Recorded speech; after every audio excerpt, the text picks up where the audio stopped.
Bonjour à toutes et à tous, je vais vous présenter aujourd'hui mon petit deck Salamangreat. Cette vidéo s'adressera principalement aux débutants, donc si vous êtes vraiment confirmé, c'est peut-être pas la peine de regarder ça. Bon, vous pouvez toujours, hein, moi ça me fait plaisir.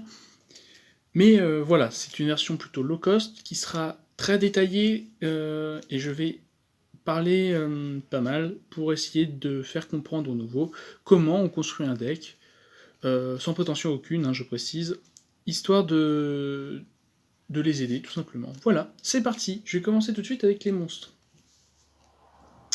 Je joue 3 monstres de niveau 4, Salamangreat, je joue le jaguar, très important, la volaille, qui nous permettra de continuer à faire d'autres plays en début de jeu, et Falco, qui est une alternative intéressante, notamment pour OTK. Je joue 3 gazelles, qui est l'un des monstres les plus importants, puisque c'est celui-ci qui va nous permettre d'envoyer nos ressources au cimetière pour les récupérer plus tard, lors du combo principal du deck. C'est ce monstre-là qu'il faudra essayer d'avoir en main au début de tour. Toujours. 3 salamandres Roule Boule, qui nous permet aussi de lancer le combo. Il suffit d'avoir Roule Boule Gazelle en main, et le combo est parti. Une alternative à Roule Boule, c'est Renard. Renard, j'en joue 3 aussi. Le but étant vraiment de fiabiliser les débuts de jeu, il faut donc jouer un maximum de cartes qui nous permettent d'avoir le même terrain à la fin. Il faut essayer de se centrer sur un objectif, un combo particulier, afin d'avoir un but, une mécanique de jeu propre au deck. Dans le but de Salamangreat, je vais vous présenter le combo tout à l'heure, vous allez voir, c'est assez répétitif, mais le terrain est puissant, et c'est sur ça qu'il faut essayer de se baser. Si on essaye de mettre des cartes un petit peu fourre-tout entre guillemets, ça ne va pas marcher, parce que on va se dire, oui, mais ça peut être utile dans certaines situations, oui, mais ça pourrait être utile si jamais l'adversaire fait tel truc. Non, c'est pas comme ça qu'on va construire un deck. Le deck, il faut vraiment essayer d'avoir son corps, et ensuite on essaye de développer et d'avoir des choses assez générales aussi.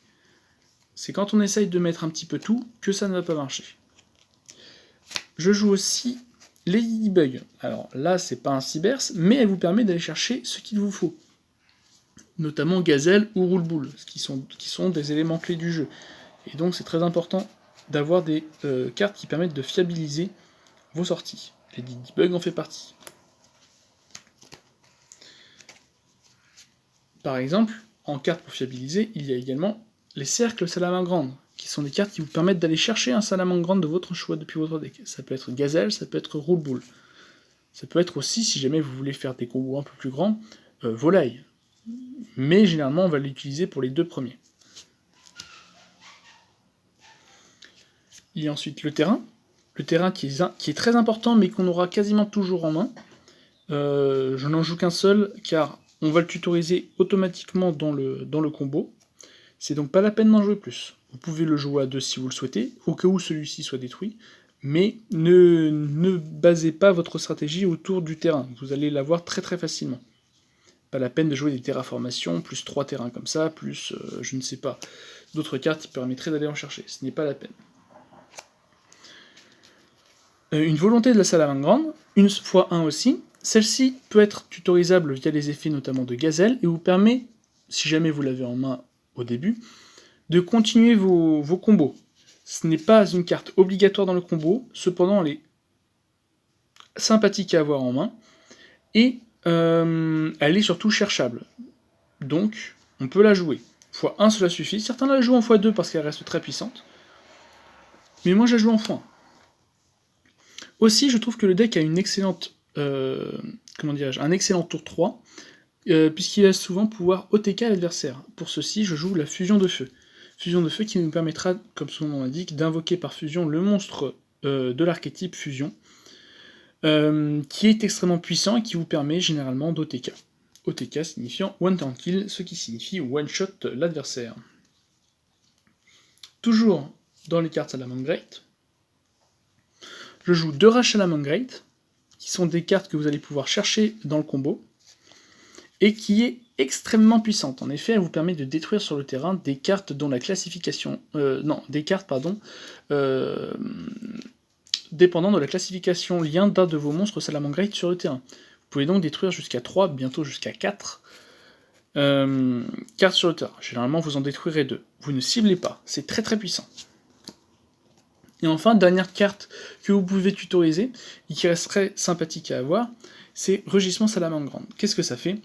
Eh bien, ça permet d'annuler une magie, un piège, ou un effet de monstre. C'est un non à tout. Vous pouvez absolument tout annuler. Cependant, Rage reste souvent plus fort parce qu'elle détruit jusqu'à 2 cartes. Et 2 cartes, ça fait beaucoup. Enfin, jusqu'à 3. Mais généralement, ça sera 2. Donc, voilà, je joue ça. Voilà pour le corps du deck. C'est vraiment ça qu'on veut avoir en main. C'est avec ça qu'on va jouer principalement. Cependant, comme vous l'avez sûrement remarqué, il n'y a pas du tout 40 cartes là. Et donc, pour ça, on va jouer d'autres choses. Pour soit stabiliser le deck, soit empêcher l'adversaire de nous casser les pieds avec le sien. Ou, au contraire, lui casser le sien encore plus. C'est comme ça qu'on gagne à Yu-Gi-Oh! C'est en jouant mieux que l'adversaire, bien sûr, mais surtout en empêchant l'adversaire de jouer correctement. Et pour ce faire, on a besoin, nous, de pouvoir faire nos combos tranquillement. Donc, pour casser les pieds à l'adversaire, je joue 3 floraisons de cendres et joyeux printemps. Une carte très intéressante qui vous permet d'annuler pas mal d'effets, comme invoquer depuis le deck, envoyer du deck au cimetière ou ajouter du deck à la main, donc c'est très très redoutable. Et 3 ogres fantômes et lapin des neiges. Carte très intéressante qui peut vraiment surprendre et contre certains adversaires, ça peut vraiment complètement tuer son terrain.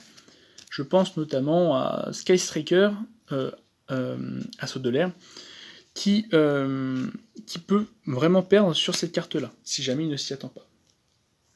Enfin, de manière plus générale, 3 illusionnistes d'effet. Les illusionnistes d'effet permettent d'annuler les effets du monstre sur le terrain adverse, et ça peut vraiment surprendre. Hop. Ensuite, pour ne pas être embêté, je joue 3 tourbillons jumeaux. C'est une carte qui permet de détruire les cartes magie et pièges adverses, donc voilà, c'est très efficace si jamais vous jouez second ou même pour préparer vos tours d'après. Ça vous permet de détruire ce qu'il y a en face, et donc du coup de pouvoir jouer sans avoir peur, par exemple, d'un rugissement ou d'une rage si jamais l'adversaire joue Salamandre Grey, tout ce genre de choses. Je joue aussi 3 appelés par la tombe, qui permet d'annuler des effets de monstres dans le cimetière. Chose intéressante, ça marche contre Effect Veiler, Ogre Fantôme et Floraison de Cendres. Donc si jamais l'adversaire essaye de vous faire ceci, et ben vous pouvez l'empêcher. Et donc vous pouvez jouer tranquillement, même si l'adversaire essaye de vous embêter. C'est très important aussi. C'est ce que j'appelle aussi la fiabilisation du deck. C'est ne pas perdre sur une annulation. Et enfin, je joue quelques pièges qui permettent de renforcer l'aspect contrôle du deck, notamment Solemn Strike, qui pour 1500 points me permet d'annuler n'importe quoi, et Solemn Jugement, qui me permet d'annuler n'importe quoi en échange de la moitié de mes points de vie. Petite réflexion, pardon, Solemn Strike n'annule que les effets de monstres ou les invocations spéciales, mais c'est déjà bien assez. Ensuite, pour l'extra deck, je joue un Italo Mirage Salamandre Grande, qui vous permet d'aller invoquer, qui est un élément clé dans le combo. 3 Phalanx, qui est un élément clé dans le combo et qui est le premier que l'on va lancer, entre guillemets, qui va aussi nous permettre d'aller chercher le terrain. C'est pour ça que je vous disais qu'un seul terrain suffisait largement, parce qu'il apparaît forcément dans la boucle. 3 loups du soleil, qui est le monstre le plus important pour le combo, puisque c'est lui qui va permettre de le finaliser, car c'est lui qui va vous permettre de récupérer ce que vous avez envoyé au cimetière. Attention, celui-ci n'est pas dans le deck de structure, c'est une rare ou une super selon l'édition, vous pourrez le trouver relativement facilement. 2 Chaleurs Léo, pardon. Link 3 très intéressant qui permet de lancer l'OTK très facilement.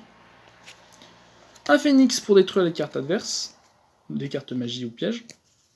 Une Ita, si jamais vous avez besoin de double flèche sur les côtés. Vous voyez, comme ceci.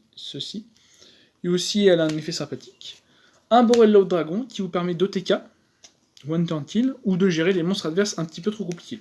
Et enfin, pour fiabiliser l'OTK dans le deck, il y a Salamandre Grande Chimère Violette. Voilà.